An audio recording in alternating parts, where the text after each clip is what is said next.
पूरे सारे बिजनेसमैन को, धंधे वालों को, सबको मैं प्रणाम करते हुए, आप जानते हैं आज इतना तकलीफ हो रहा मेदक के अंदर, कम से कम रोज को 5-6 आदमी लोग गुजर जा रहे हैं कोरोना की वजह से। इसीलिए लास्ट वीक जो एक मीटिंग कंडक्ट कर लिए पूरे लोगों से, 4 तारीख तक पार्शियल लॉकडाउन लगाएंगे बोल के डिसीजन लिए थे।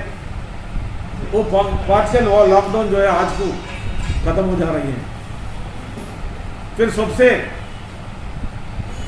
जो ऑल एसोसिएशन प्रेसिडेंट सेक्रेटरी से बात किया मैं, उनका मशवरा लिया हूँ मैं कि उन्हें बता रहे नहीं साहब अभी एक 1 वीक एक्सटेंड करेंगे, 2 बजे तक हम पूरा धंधा करेंगे, वहाँ से बंद करने बोल के उन्होंने पूरे यूनानिमसली मेरे को हर एसोसिएशन वाले बताइए हैं, हम खुद बंद कर लेंगे।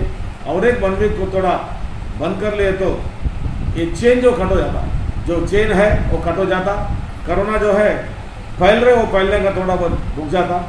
ये काम करेंगे बोल के मुझे पूरे यूनानिमसली हर दुकान वाले प्रेसिडेंट सेक्रेटरी जो भी है उनके बात कर चुके हैं। मैं पूरे अपील कर रहा हूँ, सारे बिजनेसमैन को अपील कर रहा हूँ, ये बंद जो है पार्शियल लॉकडाउन जो है 11 तारीख तक 2 बजे तक 11 तारीख तक 2 बजे तक खुले रख सकते हैं। वहाँ से 2 बजे से बंद करना चाहिए। वो आदमी रोड पे नया ना आए तो भी कुछ काम पे है तो, कोई मरीज है तो, हॉस्पिटल जाना है तो, और कुछ अर्जेंट काम है तो आना, वो भी मास्क लगा के आना। वो से पूरे सारे मेदक वालों से अपील कर रहा हूँ, कोई भी रोड पे ना आना, खाली पीली रोड पे आके परेशान नहीं होना। देख रहे अपन रोज कितने लोग मर रहे मालूम नहीं हो रहा। कम से कम मेदक के अंदर ये वीक में देखा गया तो 50 से 60 लोग मर चुके हैं।